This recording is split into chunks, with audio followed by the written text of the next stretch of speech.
Hello friends, आप सभी के सेशन में स्वागत है। फ्रेंड्स, कभी हालातों से मत डरना, क्योंकि हर तूफान के बाद ही आसमान साफ होता है। जब दुनिया तुझे कहे तू नहीं कर सकता, तब अपने अंदर की आवाज को इतना बुलंद करो कि वह बोले, देख मैं करके दिखाता हूँ। गिरना मत समझो हार को, वो तो बस तुम्हारे उड़ान से पहले ही जमीन की तैयारी होती है। सपने तब पूरे होते हैं जब तुम रुकना नहीं, झुकना नहीं और थकना नहीं जानते। खुद पर भरोसा रखो, क्योंकि तुम ही हो जो अंधेरे में भी अपना रास्ता बना सकते हो। एक दिन यही संघर्ष तुम्हारी सबसे बड़ी ताकत बन जाएगी। तो फ्रेंड्स, आज के सेशन में मैं बहुत ही जबरदस्त 30 क्वेश्चंस लेकर आई हूँ, और ये प्रीवियस क्वेश्चन पेपर के 30 क्वेश्चंस है फ्रेंड्स। और ये जो प्रीवियस क्वेश्चन की मैं बात कर रही हूँ, ये 5 मार्च 2022 सेकेंड शिफ्ट के ईवीएस के 30 क्वेश्चंस है फ्रेंड्स। और इन क्वेश्चनों को रीड करने से, इन क्वेश्चनों के क्लास अटेंड करने से आपको ये अनुभव हो जाएगा कि क्वेश्चन पूछे ईवीएस से किस टाइप के क्वेश्चन पूछे जाते हैं फ्रेंड्स, और कौन कौन से टॉपिक से पूछे जाते हैं। तो फ्रेंड्स, आपको अपनी प्रिपरेशन को अगर बेहतर करना है ना, जो भी फ्रेंड्स जो वर्ग 3 की प्रिपरेशन कर रहे हैं, उनके लिए ये सेशन बहुत ही ज्यादा इंपॉर्टेंट होने वाला है फ्रेंड्स। आपको इससे ये होगा कि किस टाइप के क्वेश्चन पूछे जा रहे हैं, किस टॉपिक से पूछे जा रहे हैं, है ना। इसलिए आपको ये सेशन तो बिल्कुल अटेंड करना ही चाहिए अपनी तैयारी को बेहतर करने के लिए। इससे कि आपकी प्रैक्टिस भी हो जाएगी, स्पीड भी बढ़ जाएगी आपकी क्वेश्चनों को सॉल्व करने का। तो चलिए फ्रेंड्स, सेशन को हम कंटिन्यू करते हैं। आई होप आप क्लास को पूरे कॉन्सेंट्रेट के साथ अटेंड कर रहे होंगे। तो चलिए, सेशन का पहला क्वेश्चन आ गया हमारे पास। ठहरे हुए पानी से कौन सा रोग हो सकता है। तो फ्रेंड्स, ठहरे हुए पानी, जैसे कि पानी थम सा गया है ना, कई जगह जैसे कि नदी नाले या फिर कोई गड्ढा है, वहां पे पानी थम सा गया है, तो वो जो ठहरे हुए पानी से कौन सा रोग हो सकता है friends. Polio, chicken pox, pneumonia, malaria. कौन सा रोग हो सकता है फ्रेंड्स, तो मलेरिया। करेक्ट आंसर क्या हो जाएगा फ्रेंड्स, डी। अब फ्रेंड्स, थोड़ा एक्सप्लेनेशन देख लेते हैं। मलेरिया एक रोग है। क्या है फ्रेंड्स, मलेरिया एक रोग है जो प्लाज्मोडियम परजीवी के कारण होता है। यह परजीवी जो है, जो परजीवी के कारण होता है मलेरिया, तो जो परजीवी होता है मादा एनाफ्लिज मच्छर के, कौन से मच्छर के फ्रेंड्स, मादा एनाफ्लिज मच्छर के काटने से फैलता है फ्रेंड्स मलेरिया। मच्छर सामान्यतः ठहरे हुए पानी या फिर गंदे पानी में अंडे देते हैं, या ठहरे हुआ साफ पानी भी है या गंदा पानी, तो उसमें अंडे देते हैं मच्छर, है ना। इसलिए जहाँ पानी जमा रहता है वहाँ मच्छर पनपते हैं और मलेरिया फैल जाता है। इसलिए जहाँ भी गड्ढा हो जिसमें पानी ठहरा हो, तो वहां से नालियां निकाल देना चाहिए, ताकि पानी ठहरे ना और मच्छर अंडे न रख सके। फ्रेंड्स, मलेरिया के जो लक्षण की बात करते, तो मलेरिया जब होता है तो कौन सा लक्षण दिखते हैं, तो बुखार आता है, ठंड लगना, पसीना आना, ये लक्षण देखने को मिलते हैं फ्रेंड्स मलेरिया में। अगर हम मलेरिया की रोकथाम करना चाहे तो कैसे कर सकते हैं, तो पानी जमा ना होने दे ताकि मच्छर ही ना हो, मच्छरदानी का प्रयोग करे, फॉगी करे, जैसे कि अगर हमें ऐसा लग रहा है तो मच्छर ज्यादा है तो मच्छरदानी का यूज कर सकते हैं।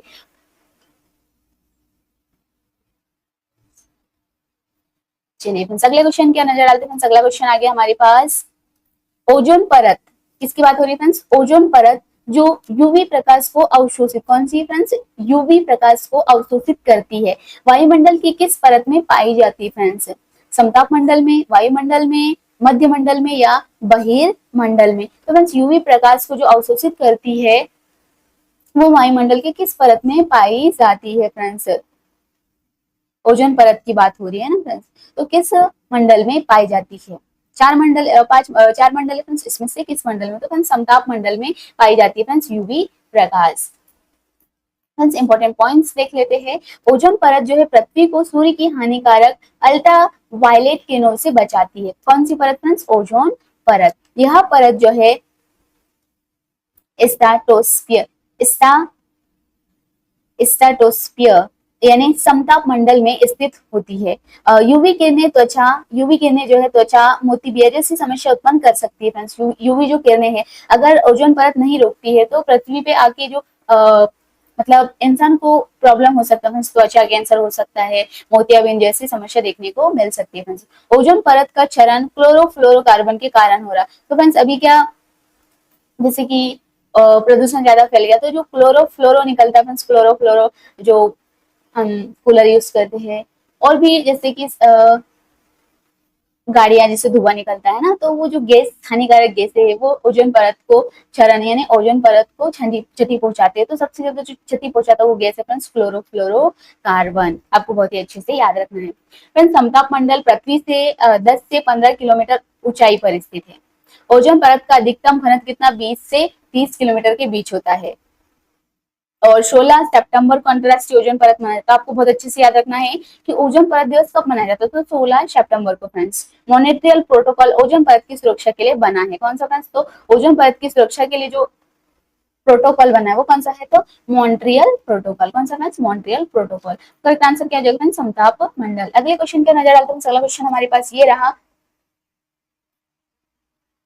उन विषम पोषण जनों को क्या कहते हैं जो डेट्रिटस के सेवन से पोषक तत्व प्राप्त करते हैं। तो विषम पोषण जनों की बात हो रही है फ्रेंड्स, जो कि डेट्रिटस के सेवन से पोषक तत्व प्राप्त करते हैं। तो फ्रेंड्स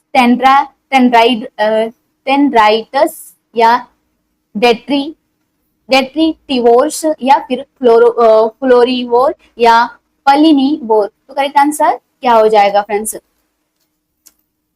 डेट्री टिवोर्स जो है फ्रेंड्स, इसका करेक्ट आंसर क्या हो जाएगा फ्रेंड्स, डेट्री। तो डेट्री से डेट्री हम पहचान कर सकते हैं फ्रेंड्स। पूछा है जो डेट्री टर्स के सेवन से पोषक तत्व प्राप्त करता है, तो फ्रेंड्स डेट्री टिवोर्स है। कौन सा फ्रेंड्स, डेट्री टिवोर्स है। फ्रेंड्स इंपॉर्टेंट पॉइंट्स है हमारे पास।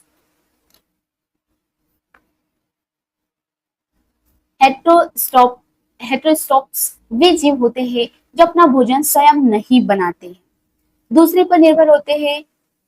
डेट्रोस का अर्थ होता है मरे हुए पौधों और जानवरों के अवशोषण से।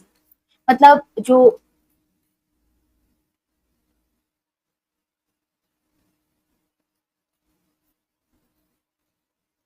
डेट्रस की बात करें तो डेट्रस जो है फ्रेंड्स मरे हुए पौधों और जानवरों से अवशोषण मतलब अवशेष होते हैं, यानी बचे बचे हुए जो मरे एनिमल्स रहते हैं ना, या फिर मरे हुए पौधे और जानवरों के अवशेष होते हैं फ्रेंड्स डेट्रस। डेट्रीटिवर्स ऐसे जीव होते हैं जो उन अवशेषों को खाकर पोषण प्राप्त करते हैं फ्रेंड्स। तो डेट्रीटिवर्स कौन से होते हैं, तो ये जो मरे हुए पौधे हैं या फिर एनिमल्स हैं उनको खाकर मतलब पोषण खुद को पोषित करते हैं फ्रेंड्स। इनमें जैसे केचुआ हो गया, दीमक हो गया, गिद्ध हो गया आदि शामिल होते हैं फ्रेंड्स।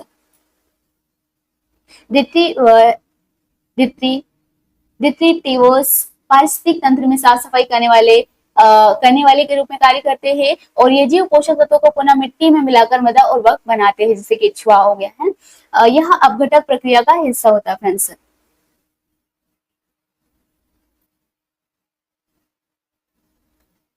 अगले क्वेश्चन के नजर डालते हैं। अगला क्वेश्चन हमारे पास ये रहा, कौन सी मानव गतिविधि वातावरण में कौन सी गतिविधि मानव यानी कि कौन सी मानव गतिविधि वातावरण में मौजूद ऑक्सीजन के स्तर को कम करता है। वनों की कटाई ऑक्सीजन के स्तर को कम करता है बोले तो पशु का शिकार, खुदाई, पानी की बर्बादी। तो फ्रेंड्स जो ऑक्सीजन के स्तर को कम करता है वो है फ्रेंड्स वनों की कटाई। अगर ज्यादा वनों की कटाई होती है तो ऑक्सीजन मिलना धीरे धीरे कम हो जाता है फ्रेंड्स, और कार्बन डाइऑक्साइड की मात्रा बढ़ जाती है।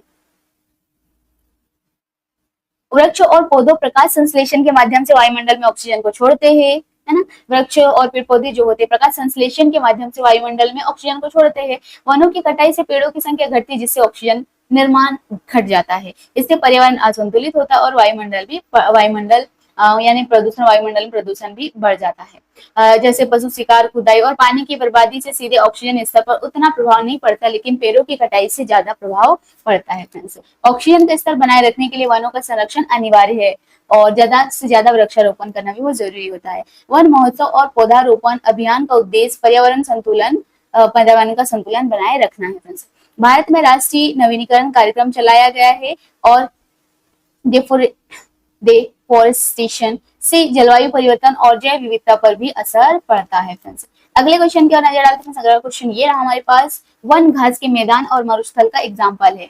तो वन घास के मैदान और मरुस्थल का कौन सा एग्जाम्पल है फ्रेंड्स, बायोम के, या मानव द्वारा निर्मित पारिस्थितिक तंत्र का, या फिर जैव भौगोलिक क्षेत्र का, या फिर कृत्रिम पारिस्थितिक। कृत्रिम तो बिल्कुल नहीं हो सकता, घास ही है ना। तो ये इसकी बात करें, मानव निर्मित भी नहीं हो सकता घास और वन, ये मानव निर्मित नहीं है फ्रेंड्स।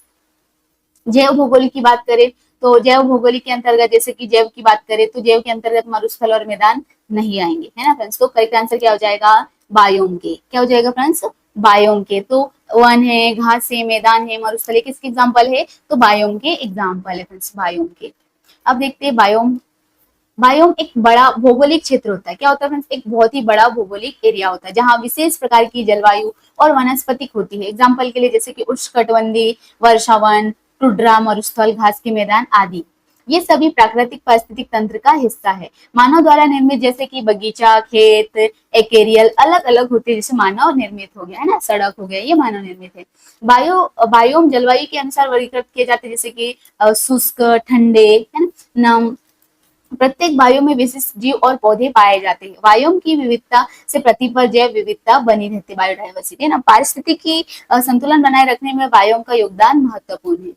अगले क्वेश्चन की ओर नजर डालते हैं। अगला क्वेश्चन हमारे पास ये रहा, किस पारिस्थितिकी तंत्र में संख्याओं का सीधा पिरामिड अनुपस्थित होता है। किस पारिस्थितिकी तंत्र की बात हो रही है जिसमें संख्याओं का सीधा पिरामिड पिरामिड जो है अनुपस्थित होता है। जंगल में, घास के मैदान में, झील में, तालाब में। कहाँ पर फ्रेंड्स, तो जंगल में। करेक्ट आंसर क्या हो जाएगा फ्रेंड्स, जंगल में, फॉरेस्ट में। फ्रेंड्स संख्याओं का जो पिरामिड की बात करें तो पिरामिड दिखाता है कि प्रत्येक ट्रॉफिक लेवल पर कितने जीव होते हैं, प्रत्येक ट्रॉफिक लेवल पर कितने जीव होते हैं। सामान्यतः यह पिरामिड सीधा होता है, जैसे कि नीचे ज्यादा संख्या और ऊपर कम संख्या। नीचे ज्यादा संख्या मतलब कि इस टाइप का पिरामिड की बात करें ना, ये नीचे ज्यादा संख्या और ऊपर कम संख्या, तो नीचे ज्यादा है, फिर उससे धीरे कम हुए, फिर कम हुए, कम हुए, इस टाइप से। तो ये पिरामिड की बात करें, जो पिरामिड सीधा होता है, ये कैसा पिरामिड है, सीधा पिरामिड है फ्रेंड्स, जो शंकु के आकार, त्रिभुज के आकार का होता है।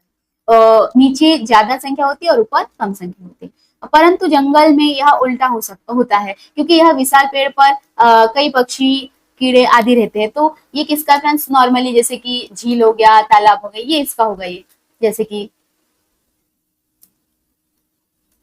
तालाब हो गया, है ना, ये इसके लिए ये पिरामिड आएगा। लेकिन जंगल की बात करें तो जंगल का पिरामिड ये उल्टा हो जाएगा। जैसे कि ये जो कम की बात करें फ्रेंड्स, तो ये त्रिभुज उल्टा हो जाएगा, यानी ज्यादा जो संख्या रहेगी वो कहाँ पर, ऊपर में रहेगी फ्रेंड्स, और कम संख्या नीचे में रहेगी। जैसे कि पेड़ पौधे पे क्या पक्षी रहते हैं, और भी एनिमल्स, जो मंकी हो गया, पेड़ों पर रहते हैं। तो ये किसका फ्रेंड्स, जंगल का पिरामिड है।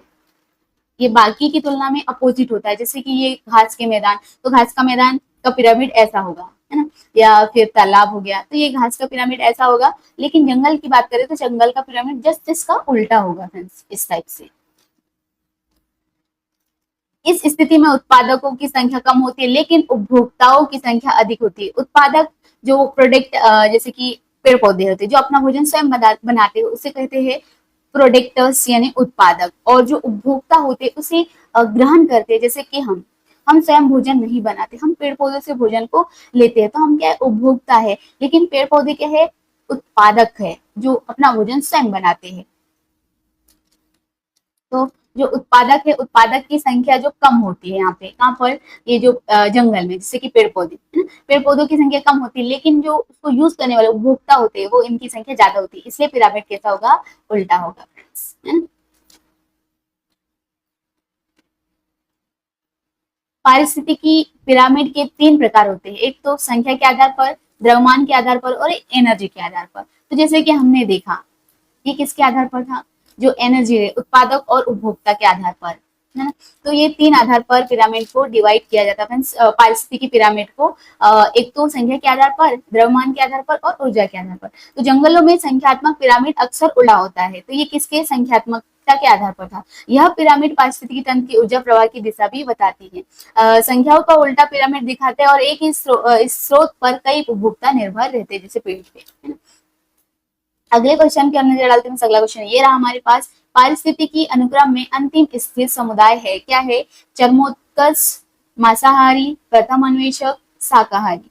क्या है फ्रेंड्स, तो फ्रेंड्स जो पारिस्थितिकी अनुक्रम में अंतिम स्थिर समुदाय कौन सा फ्रेंड्स, चरमोत्कर्ष। कौन सा फ्रेंड्स, चरमोत्कर्ष। करेक्ट आंसर हो जाएगा चरमोत्कर्ष।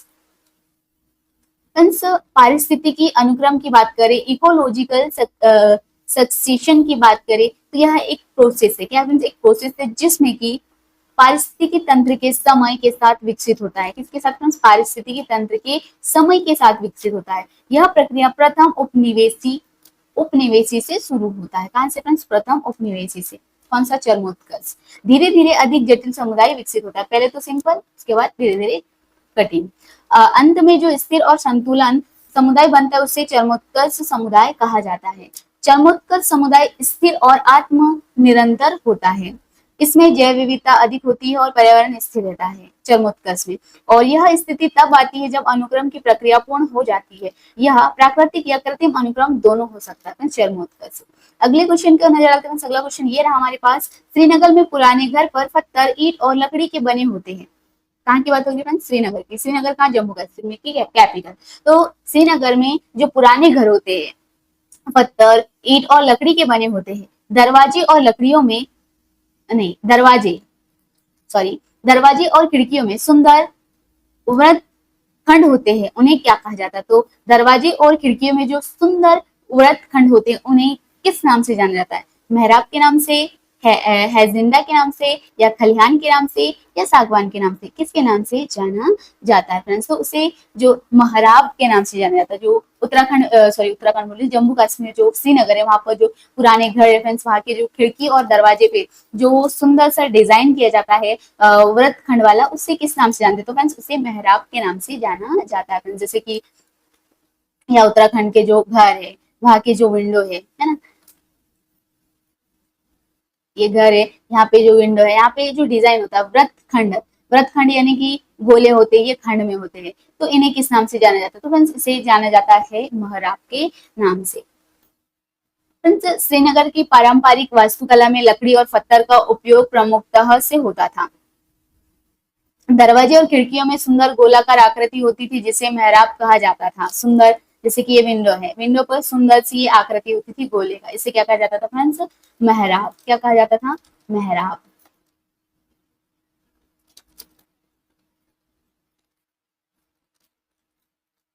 राइट आंसर हो जाएगा फ्रेंड्स मेहराब। यह इस्लामी स्थापत्य और कश्मीरी स्थापत्य की विशेषता है फ्रेंड्स। बाकी विकल्प जैसे कि हैसिंडा, जैसे कि यहाँ अपने पास ऑप्शन है हैसिंडा, खलिहान आदि अलग चीजें के लिए प्रयुक्त होते हैं फ्रेंड्स। मेहराब एक स्थापत्य संरचना है जो कि भवन को सौंदर्य और मजबूती देने दोनों प्रदान करता है। यह मुख्य रूप से मस्जिदों, महलों और पुराने घरों में देखने को मिलता है फ्रेंड्स। श्रीनगर में सांस्कृतिक और ऐतिहासिक महत्व रखता है फ्रेंड्स मेहराब। अगले क्वेश्चन का नजर डालते हैं। अगला क्वेश्चन ये रहा हमारे पास। गोल्डन ईगल के घोंसले को कहा जाता है? क्या कहा जाता है? जो गोल्डन ईगल जो पक्षी है उसके घोंसले को क्या कहा जाता है फ्रेंड्स? कंडे का बिस्तर, गिलमोस्ट, या काकाश्रय, या आयरी? क्या कहा जाता है फ्रेंड्स? तो फ्रेंड्स जो गोल्डन ईगल है उसके घोंसले को कहा जाता है फ्रेंड्स आयरी। क्या कहा जाता है फ्रेंड्स? आयरी। गोल्डन ईगल एक विशाल शिकारी पक्षी है। कैसा फ्रेंड्स? शिकारी पक्षी, बहुत बड़ा शिकारी पक्षी है। यह चट्टानों और ऊंचाई वाली जगहों पर अपना घोंसला बनाता है। कहाँ बनाता है अपना घोंसला? तो चट्टाने हो गए और बड़ी बड़ी ऊंची जगहों पर अपना घोंसला बनाता है। इसके घोंसले को विशेष रूप से आयरी कहा जाता है। क्या कहा जाता है फ्रेंड्स? आयरी। तो जो गोल्डन ईगल बर्ड है इसके जो घोंसले को स्पेशल क्या कहा जाता है? आयरी कहा जाता है। यह शब्द विशेषकर शिकारी पक्षियों के घोंसले के लिए प्रयोग होता है। जितने भी शिकारी बर्ड्स है उनके लिए खासकर यूज होता है फ्रेंड्स आयरी। आयरी आमतौर पर चट्टानों की ऊंचाई पर स्थित होता है और यह पक्षी सालों तक एक ही घोंसले का पुनः उपयोग कर सकता है। घोंसला विशाल और मजबूत होता है क्योंकि चूजे भारी होते हैं। इस प्रकार के घोंसले संरक्षण की दृष्टि से भी महत्वपूर्ण होते हैं। अगले क्वेश्चन की नजर डालते हैं। अगला क्वेश्चन ये रहा हमारे पास। निम्नलिखित में से कौन सा पक्षी अपने निकुले चोंच की सहायता से पत्तियों को जोड़कर पादप रेशों को धागों के रूप में उपयोग कर घोंसला बनाता है? कौन सा पक्षी है फ्रेंड्स? तो फ्रेंड्स दर्जिन पक्षी, दर्जिन जो सिलाई करता है दर्जिन है ना, तो दर्जिन पक्षी, हाउस वार्टिस, या रीड वार्बलर, या मैना? तो फ्रेंड्स निकुली चोंच वाला जो सिलाई करता तो वो दर्जिन पक्षी का। आंसर क्या हो जाएगा फ्रेंड्स? ये दर्जिन पक्षी। इंपॉर्टेंट पॉइंट्स क्या नजर डाल लेते हैं। दर्जिन पक्षी जो है एक छोटा पक्षी है। कैसा पक्षी है? छोटा पक्षी जो अपने घोंसले के निर्माण में अत्यंत कुशल होता है। अपने घोंसले बनाने, अपने मतलब अपने घर को बनाने में या अपने घोंसले को बनाने में बहुत ही कुशल होता है। या पत्तियों को सिलने के लिए अपने निकुले चोंच का उपयोग करता है। जैसे कि दर्जी सिलाई करता है, अपने कपड़े टी शर्ट सिलना है तो वो सिलता है इस टाइप से, है ना। तो ये दर्जन चिड़िया भी वही काम करते हैं, अपने घोंसले को व्यवस्थित सिल सिल के अपना घोंसला बनाती है फ्रेंड्स इस टाइप से। यह पौधों से प्राप्त रेशों को धागों की तरह उपयोग करता है। इसका घोंसला देखने से बिल्कुल सिले हुए पत्ते जैसा लगता है। दर्जिन जो है, दर्जिन पक्षी का नाम उसी की कार्य कुशलता के आधार पर रखा गया है फ्रेंड्स।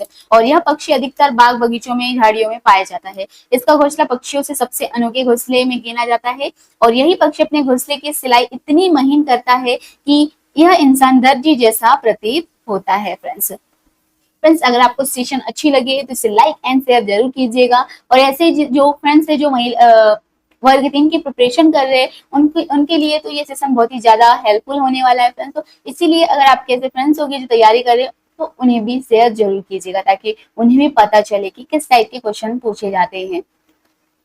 अगले क्वेश्चन क्या नजर आते हैं? अगला क्वेश्चन ये रहा हमारे पास, Indian National Trust for Art and Cultural Heritage की स्थापना किस उद्देश्य से की गई थी? जल संरक्षण के उद्देश्य से, पर्यावरण संरक्षण के उद्देश्य से, यह लोगों के बीच सांस्कृतिक विरासत के संरक्षण से, या वनस्पतिक और जीवों के? तो क्या पूछ रहा है friends, Indian National Trust for and Culture heritage की स्थापना, कल्चर की बात हो रही है फ्रेंड्स, तो कल्चर से रिलेटेड होगा, है ना। तो लोगों के बीच सांस्कृतिक विरासत के संरक्षण के लिए करेक्ट आंसर क्या हो जाएगा friends? C. Indian National Trust for Indian National Trust for Art and Culture Heritage का मुख्य उद्देश्य भारत की सांस्कृतिक विरासत की रक्षा और संवर्धन है। यह लोगों में जागरूकता फैलाने का कार्य करता है और इंटेज की स्थापना जो है 1984 में हुई थी। यह एक गैर लाभकारी संगठन है और इसका जो हेडक्वार्टर है न्यू दिल्ली में है। अगले क्वेश्चन का नजर आते हैं। अगला क्वेश्चन ये रहा हमारे पास, भारतीय पुरातत्व सर्वेक्षण की स्थापना किस वर्ष की गई थी? तो भारतीय पुरातत्व सर्वेक्षण की जो स्थापना की बात करें फ्रेंड्स, तो इसकी स्थापना जो हुई थी फ्रेंड्स 1861 को हुई थी। कब हुई थी फ्रेंड्स? 1861 को।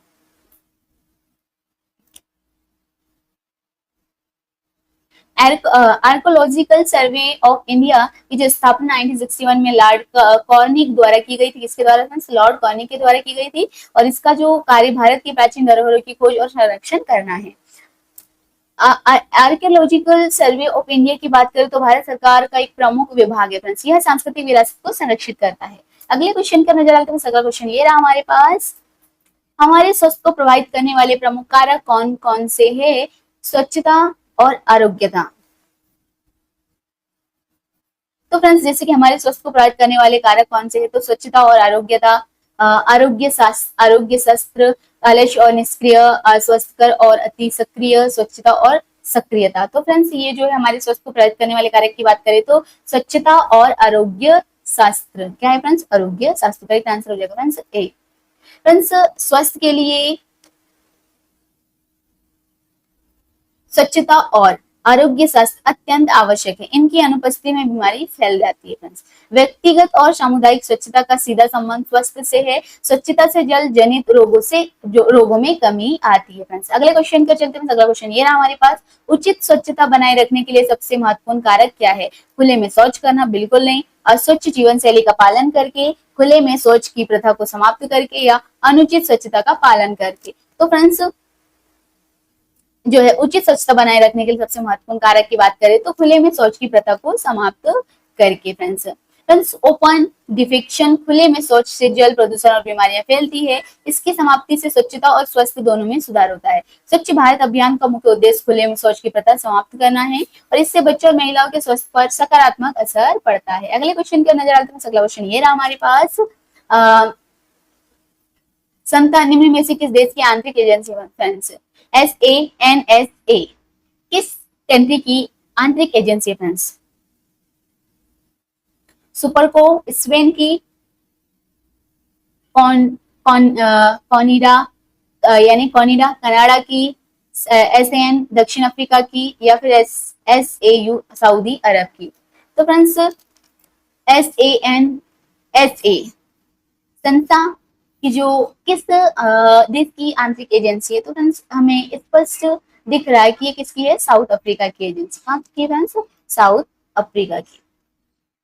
फ्रेंड्स, संस्था का पूरा नाम होता है South Africa National Space Agency. क्या friends? South Africa National Space Agency. ये दक्षिण अफ्रीका की आधिकारिक आंतरिक एजेंसी है और इसकी स्थापना 2010 में की गई थी फ्रेंड्स। यह उपग्रह प्रक्षेपण, प्रतिअवलोकन और अंतरिक्ष विज्ञान से संबंधित कार्य करती है। सुपरको पाकिस्तान की आंतरिक एजेंसी है ना। कॉनिडा पेरू की आंतरिक एजेंसी है, कहाँ की? पेरू की फ्रेंड्स। और SSAU यूक्रेन की आंतरिक एजेंसी है। और ईसा ESA यूरोप की आंतरिक एजेंसी है फ्रेंड्स। ये अलग अलग कंट्री की एजेंसियां हैं फ्रेंड्स। अगले क्वेश्चन की नजर डालते हैं। अगला क्वेश्चन ये रहा हमारे पास, ईसा किस क्षेत्र की आंतरिक एजेंसी? जैसे अभी थोड़ी देर पहले देखा हमने, ईसा जो है कहाँ की एजेंसी है फ्रेंड्स? तो ये यूरोप की एजेंसी, कहाँ की फ्रेंड्स? यूरोप। ईसा जो है यूरोप की एजेंसी, जैसे कि हमने डिटेल देखा ना फ्रेंड्स, कहाँ की है? तो यूरोप की है फ्रेंड्स। इसका आंसर क्या आ जाएगा? यूरोप की। ईसा का पूरा नाम होता है फ्रेंड्स यूरोपियन स्पेस एजेंसी। क्या फ्रेंड्स? यूरोपियन स्पेस एजेंसी, या यूरोप की आंतरिक एजेंसी, एजेंसी है जिसमें कि 22 देश जो है सदस्य फ्रेंड्स। इसका हेडक्वार्टर पेरिस फ्रांस में है। ईसा की जो स्थापना 1975 को हुई है और इसका उद्देश्य है कि वैज्ञानिक, वाणिज्यिक और नागरिक उपग्रह मिशनों का संचालन इंडिया के साथ भी ईसा का सहयोग है। तो फ्रेंड्स अपने भारत के साथ भी ईसा का सहयोग है। अगला क्वेश्चन क्या नजर आता है? अगला क्वेश्चन ये रहा हमारे पास, ओरियल फर्स्ट किस देश का पहला उपग्रह है फ्रेंड्स? आरियल या ओरियल पढ़ सकते हैं friends, ARIEL first, Oryol first की बात हो रही है फ्रेंड्स। तो किस देश का उपग्रह friends? Oryol first United Kingdom का पहला उपग्रह था फ्रेंड्स। किस देश का? तो यूके का। किस कंट्री का फ्रेंड्स? तो यूके का। करेक्ट आंसर हो जाएगा B. Ariel first United Kingdom का पहला उपग्रह है और यह 26 अप्रैल 1962 को नासा की मदद से लॉन्च किया गया था और यह वैज्ञानिक अनुसंधान के लिए उपयोग किया जाता है फ्रेंड्स। ओरियल फर्स्ट यूके और यूएसए के संयुक्त प्रयास का परिणाम था। यह पहला अंतरराष्ट्रीय सहयोग से निर्मित उपग्रह था फ्रेंड्स। अगले क्वेश्चन का नजर डालते हैं। अगला क्वेश्चन ये रहा हमारे पास,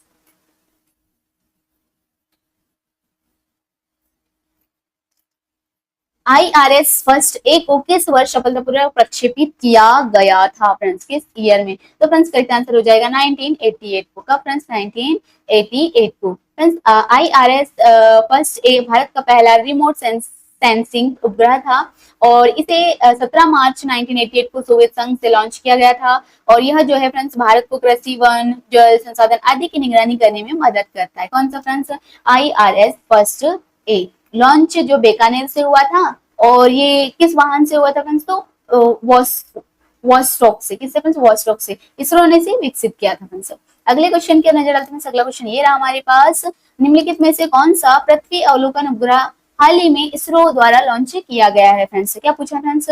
ये कौन सा पृथ्वी अवलोकन उपग्रह जो हाल ही में इसरो द्वारा लॉन्च किया गया? तो friends reset second, BRI first, BR first, EOS-03, HYSIS सर्टोसेट 3। क्या है फ्रेंड्स? तो फ्रेंड्स EOS-03 ये अभी लॉन्च हुआ फ्रेंड्स, पृथ्वी अवलोकन उपग्रह, पृथ्वी के अवलोकन के लिए। फ्रेंड्स जो अर्थ ऑब्जर्वेशन सैटेलाइट की बात करें, EOS का फुल फॉर्म है अर्थ ऑर्गेनाइजेशन सैटेलाइट 3 एक अत्याधुनिक भूमि अवलोकन उपग्रह है, पृथ्वी का अवलोकन करने वाला एक उपग्रह है। इसका उद्देश्य ये है कि प्राकृतिक आपदाओं की रियल टाइम निगरानी करना है और इसे GSLV F10 द्वारा लॉन्च किया गया फ्रेंड्स। अर्थ ऑब्जर्वेशन सैटेलाइट श्रृंखला इसरो के नए युग के पर्यावरणीय और वैज्ञानिक मिशनों का हिस्सा है। हालांकि अर्थ ऑब्जर्वेशन सैटेलाइट 3 जो है मिशन सफल ही रहा, लेकिन तकनीकी दृष्टिकोण से यह एक बड़ी पहल थी फ्रेंड्स। अगले क्वेश्चन के नजर डालते हैं फ्रेंड्स। अगला क्वेश्चन ये रहा हमारे पास, सारल भारत और खालिस्तान के समुद्री विज्ञान के अध्ययन के लिए एक संयुक्त उपग्रह मिशन है। रूस का, फ्रांस का, इजराइल का, श्रीलंका का। कहाँ का फ्रेंड्स? तो जो सरल की बात करें तो satellite with Argos and AltiKa correct answer हो जाएगा फ्रेंड्स। किसका है? तो फ्रांस का, बी है ना। फ्रेंड्स शेरल की बात करें तो सैटेलाइट विथ आर्गोस एंड ऑल्टिका एक सहयोगी उपग्रह मिशन है जो भारत, इसरो और फ्रांस द्वारा मिलकर लॉन्च किया गया था। इसका मुख्य उद्देश्य भारत की समुद्री सतह की ऊंचाई, लहरों और हवाओं की निगरानी करना है फ्रेंड्स। और ऑल्टिका एक फ्रांसीसी अल्टीमीटर पेलोड है, जबकि ऑर्गोस डेटा संग्रह प्रणाली भी इसमें शामिल है फ्रेंड्स। शेरल जो लॉन्च हुआ था 2013 में, और कौन सी एजेंसी, भारतीय एजेंसी के द्वारा, और विदेशी साझेदार किसने पार्टिसिपेट किया था, तो फ्रांस कंट्री ने फ्रेंड्स। और इसका उद्देश्य ये था कि महासागर का अध्ययन करना। अगले क्वेश्चन की नजर डालते हैं। अगला क्वेश्चन ये रहा हमारे पास, 2013 में लॉन्च किया गया उपग्रह मिशन शेरल के संक्षिप्त नाम का पूर्ण रूप क्या है? जैसे हमने थोड़ी देर पहले देखा फ्रेंड्स, हमने, है ना, शेरल का जो full form satellite with Argos and, क्या था friends, satellite with Argos and Ertiga, क्या था फ्रेंड्स, अल्टिका, जैसे आप पढ़ सकते हैं ना। तो शेरल का जो फुल फॉर्म होगा satellite with Argos and Ertiga, correct answer हो जाएगा फ्रेंड्स डी। शेरल, जैसे अभी हमने देखा, शेरल का full form satellite with Argos and Ertiga. Ertiga एक अल्टीमीटर पेलोड है जो कि समुद्री सतह की ऊंचाई मापने के लिए प्रयोग होती है, और जो आर्गोस है एक डेटा कलेक्शन सिस्टम जो कि पशु ट्रैकिंग, पर्यावरण डेटा आदि एकत्र करता है।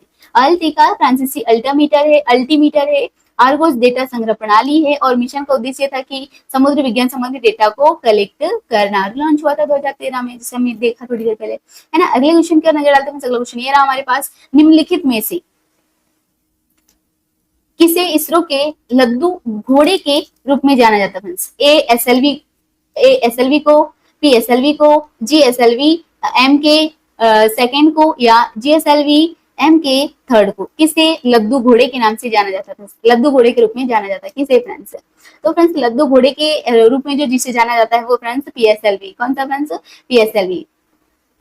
फ्रेंड्स पीएसएलवी की बात करें तो पीएसएलवी का जो फुल फॉर्म होता है friends, polar satellite launching vehicle. क्या होता है फ्रेंड्स? पीएसएलवी का full form polar satellite launching vehicle को वर्क हॉर्स ऑफ इसरो कहा जाता है फ्रेंड्स। वर्क हॉर्स, है ना, वर्क हॉर्स, जैसे कि क्या कहा जाता है, लद्दू घोड़ा, वर्क हॉर्स ऑफ इसरो भी कहा जाता है फ्रेंड्स। और यह इसरो का सबसे सफल और बहुप्रयुक्त रॉकेट है फ्रेंड्स। यह विभिन्न प्रकार के उपग्रहों को ध्रुवीय कक्ष में स्थापित करता है पीएसएलवी। पीएसएलवी ध्रुवीय प्रक्षेपण रॉकेट है, और पहली उड़ानें जो इस रॉकेट ने भरी थी फ्रेंड्स 1933 को। और ये जो उपग्रह प्रक्षेपण राष्ट्रीय और अंतरराष्ट्रीय, नेशनल एंड इंटरनेशनल, सबसे विश्वसनीय लॉन्च व्हीकल है फ्रेंड्स पीएसएलवी। अगले क्वेश्चन की नजर डालते हैं। अगला क्वेश्चन ये रहा हमारे पास, इसरो के पीएसएलवी के कुल कितने चरण होते हैं? 3, 4, 5, 2? कितने चरण होते हैं फ्रेंड्स पीएसएलवी के? तो फ्रेंड्स पीएसएलवी, इसरो के जो पीएसएलवी, इसरो का जो पीएसएलवी, उसके कुल कितने पार्ट होते हैं फ्रेंड्स? तो कुल पार्ट की बात करें तो फ्रेंड्स 4 पार्ट होते हैं। कितने हैं फ्रेंड्स? 4। अब देखते हैं कौन कौन से। फ्रेंड्स पीएसएलवी के कुल 4 चरण होते हैं, 4 स्टेज होते हैं। ये चरण ठोस द्रव ईंधन के सहयोग से, संयोजन से बने होते हैं। यह मल्टी स्टेज तकनीकी से उच्च सफलता दर देती है। चरण की बात करें तो मतलब 4 चरण होते हैं, और ईंधन प्रकार, जैसे कि ईंधन प्रकार की बात करें तो ठोस और द्रव होते हैं फ्रेंड्स, मिश्रण, द्रव का मिश्रण। पीएसएलवी C11 ने चंद्रयान फर्स्ट को लॉन्च किया था। पीएसएलवी C11 ने किसे लॉन्च किया था फ्रेंड्स? चंद्रयान फर्स्ट को फ्रेंड्स। अगले क्वेश्चन का नजर डालते हैं। अगला क्वेश्चन ये रहा हमारे पास, न्यू स्पेस इंडिया लिमिटेड का जो प्रशासनिक नियंत्रण किसके पास होता है? डीआरडीओ के पास। क्या पूछा friends? New space Indian limited का जो प्रशासनिक कंट्रोल किसके पास होता है? डीआरडीओ के पास। आंतरिक विभाग भारत सरकार के पास। सही कुटी बताना है किसके पास होता है फ्रेंड्स? तो केवल अपने को ये कूटनीति में सही विकल्प बताना है, केवल फर्स्ट, केवल सेकेंड, दोनों फर्स्ट और सेकेंड, या फिर ना तो फर्स्ट ना तो फिर सेकेंड। तो फ्रेंड्स कौन सा आंसर करेक्ट आएगा? तो फ्रेंड्स सेकंड की बात हो रही, केवल सेकंड। तो जो जिसकी बात करें हम न्यू स्पेस इंडिया लिमिटेड की, तो इसका जो प्रशासनिक कंट्रोल जो होता है फ्रेंड्स, वो होता है अंतरिक्ष विभाग भारत सरकार के पास, यानी केवल सेकंड। करेक्ट आंसर हो जाएगा फ्रेंड्स केवल second. Friends new space India limited की बात हो रही है। New space India limited Bharat सरकार की एक सार्वजनिक क्षेत्र की इकाई है, और इसका प्रशासनिक कंट्रोल जो है डिपार्टमेंट ऑफ स्पेस के पास है, न कि डीआरडीओ के पास। इसकी स्थापना 2019 में इसरो के वाणिज्यिक उपयोग के उद्देश्य की गई थी, और उपयोग के उद्देश्य की गई थी फ्रेंड्स। और इसकी स्थापना 2019 में हुई है। कंट्रोल डिपार्टमेंट ऑफ स्पेस करता है, और इसरो के उत्पादन और सेवा का व्यापक सहयोग करता है। डीआरडीओ से का कोई लेना देना नहीं है फ्रेंड्स। अगले क्वेश्चन की नजर डालते हैं। अगला क्वेश्चन ये रहा, भूतुल्यकारी उपग्रह प्रमोचन रॉकेट मार्क सेकेंड ने किस वर्ष अपनी पहली उड़ान भरी थी? कब भरी थी फ्रेंड्स? तो ये भरी थी 2001 में। जीएसएलवी एम के सेकेंड भारत का स्वदेशी रूप से विकसित एक महत्वपूर्ण रॉकेट प्रणाली है और इसकी पहली उड़ान जो है 18 अप्रैल 2001 को हुई थी। इस रॉकेट का उद्देश्य भू स्थैतिक कक्ष में उपग्रह को प्रक्षेपित करना है और इसमें 3 चरण होते हैं जिसमें क्रायोजेनिक इंजन भी शामिल होता है। फ्रेंड्स पीएसएलवी एम के सेकेंड की पहली उड़ान 2001 में हुई थी, जैसे कि अभी थोड़ी देर पहले देखा, और इसका उपयोग संचार और मौसम उपग्रह के प्रक्षेपण में होता है। फ्रेंड्स अगले क्वेश्चन के नजर डालते हैं। अगला क्वेश्चन ये रहा हमारे पास, भूतुल्यकारी उपग्रह प्रमोशन रॉकेट मार्क सेकंड के बारे में निम्नलिखित में से कौन सा कथन सही है? फ्रेंड्स जीएसएलवी का पहला प्रक्षेपण सफल रहा। जीएसएलवी एम के सेकेंड भारत द्वारा विकसित सबसे बड़ा लॉन्च वाहन है। यह चौथी पीढ़ी का प्रक्षेपण यान है जिसमें 3 चरण होते हैं और 4 तरल स्टेप ऑन होते हैं। जीएसएलवी निम्न पृथ्वी कक्ष में 5000 किलोग्राम पेलोड तक प्रक्षेपित कर सकते हैं। तो कौन सा आंसर करेक्ट, मतलब सही नहीं, क्या पूछ रहा फ्रेंड्स? आपको क्वेश्चन को एक और बार पढ़ना है। भूतुल्यकालीन उपग्रह प्रमोशन रॉकेट सेकंड की बात हो रही के बारे में जीएसएलवी एम के सेकंड के बारे में निम्नलिखित में से कौन सा कथन सही नहीं है? फ्रेंड्स तो आपको बहुत ही अच्छे से आंसर देना कौन सा सही नहीं है। तो फ्रेंड्स जीएसएलवी का पहला प्रक्षेपण असफल, ये इनकरेक्ट है। फ्रेंड्स अब देखते हैं कैसे। जीएसएलवी का पहला प्रक्षेपण 2001 में हुआ था और यह असफल नहीं बल्कि विसफल हुई थी। जीएसएलवी एम के थर्ड भारत का सबसे बड़ा लॉन्च वाहन है, ना कि एम के सेकेंड। विकल्प बी सही नहीं क्योंकि एम के सेकेंड यानी बी सही नहीं है, तो हमने किसको लगाया फ्रेंड्स? ए को। इनकरेक्ट है ना फ्रेंड्स, इसका करेक्ट आंसर हो जाएगा फ्रेंड्स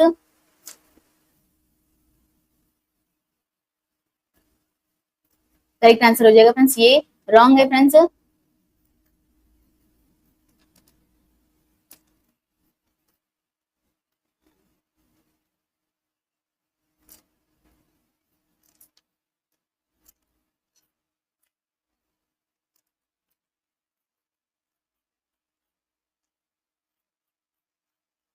इसके आंसर की बात करें तो इसका करेक्ट आंसर क्या हो जाएगा फ्रेंड्स?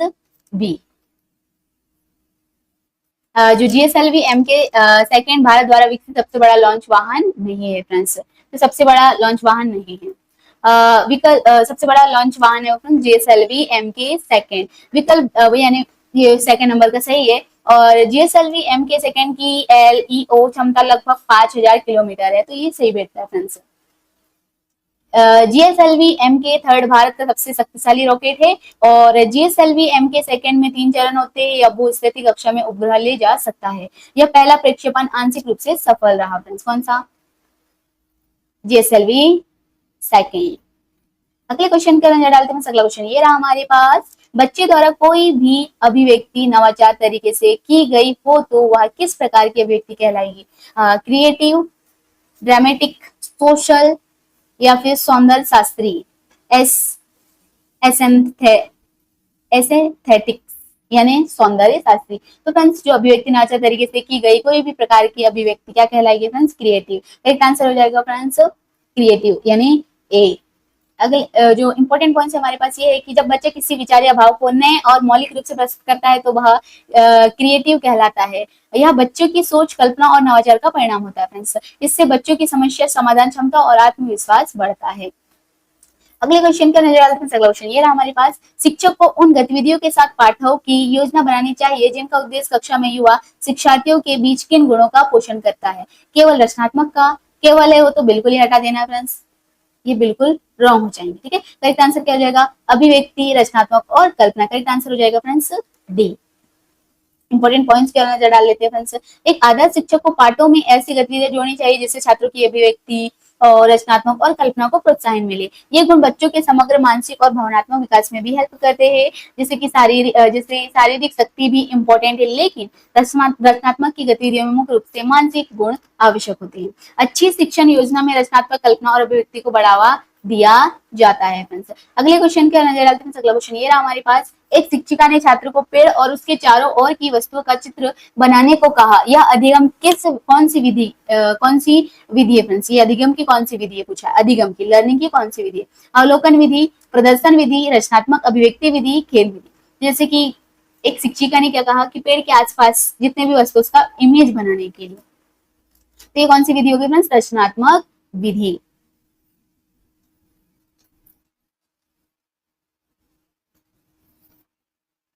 सॉरी, ये रचनात्मक विधि नहीं होगा फ्रेंड्स, जैसे कि चित्र बनाने के लिए बोला, तो ये कौन सी करेक्ट आंसर हो जाएगा फ्रेंड्स, अवलोकन विधि का एग्जाम्पल है फ्रेंड्स।